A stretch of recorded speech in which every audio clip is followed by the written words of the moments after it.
The Three Little Javelinas by Susan Lowell. Once upon a time, way out in the desert, there were three little javelinas. Javelinas are wild, hairy, southeastern cousins of pigs. Their heads were hairy, their backs were hairy, and their bony legs all the way down to their little hooves were very hairy. One day, the three little javelinas trotted away to see their fortunes. It's hot. In this hot and dry land, the sky was almost always blue. Steep purple mountains looked down on the desert where the cactus forest grew. Soon the little javelinas came to a spot where the path divided. Each one went a different way.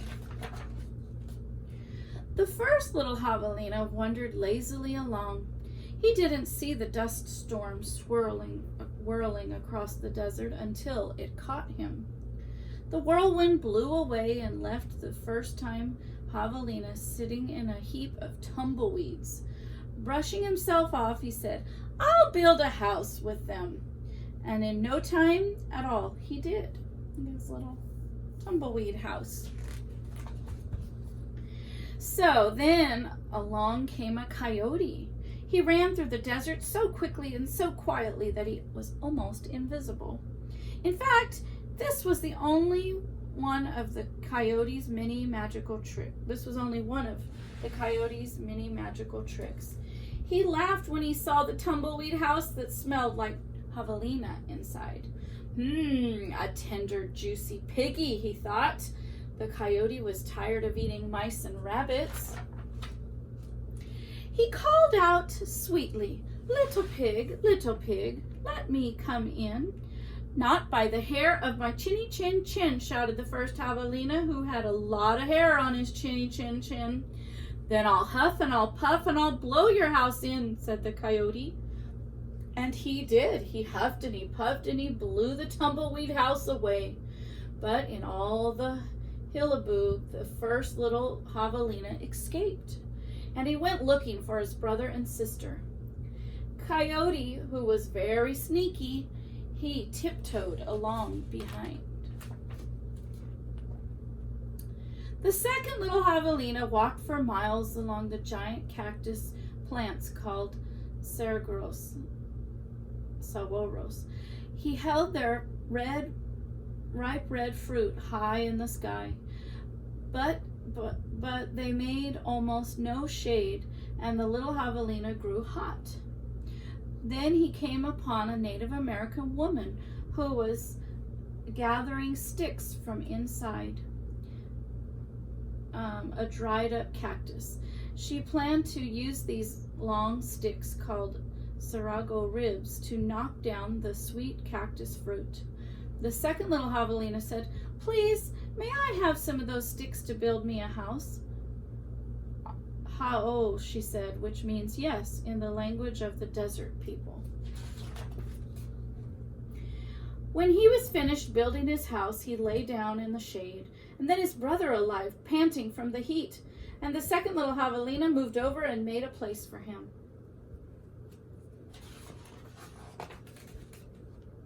Pretty soon, Coyote found the saguaro rib house.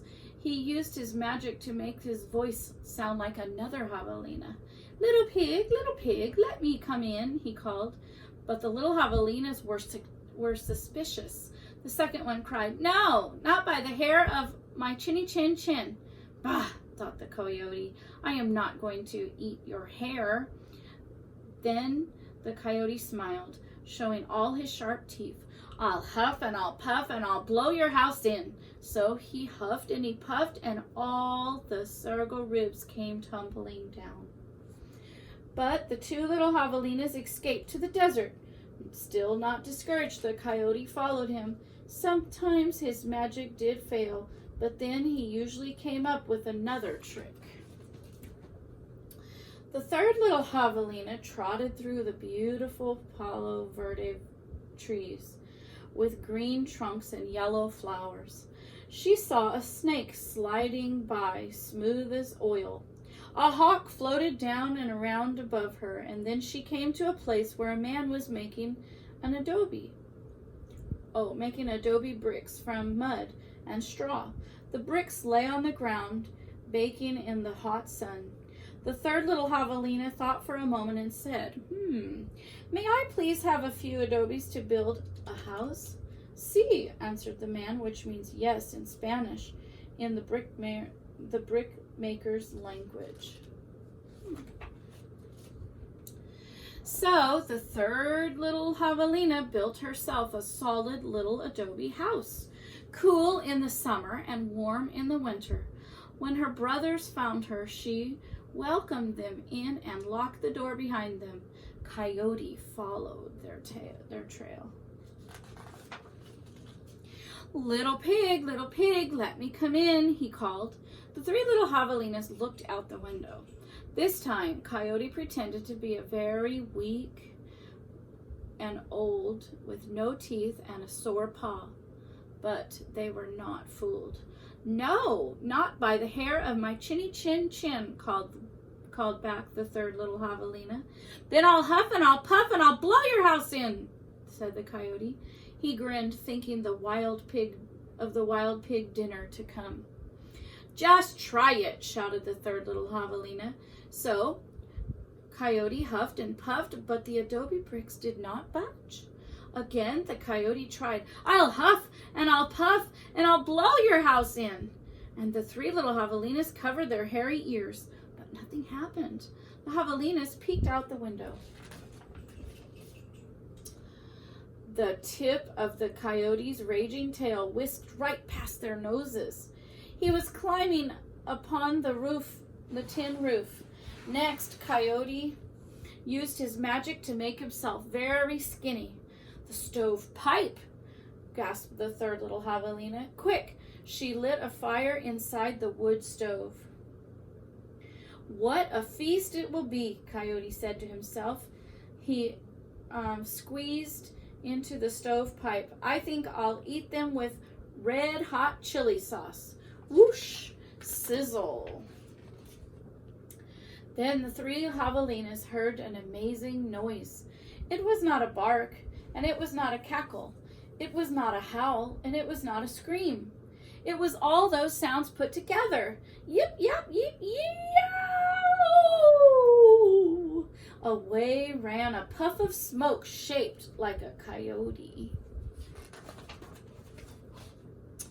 The three little javelinas lived happily ever after in the adobe house.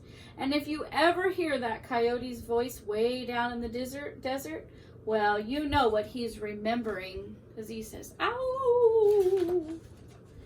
The end.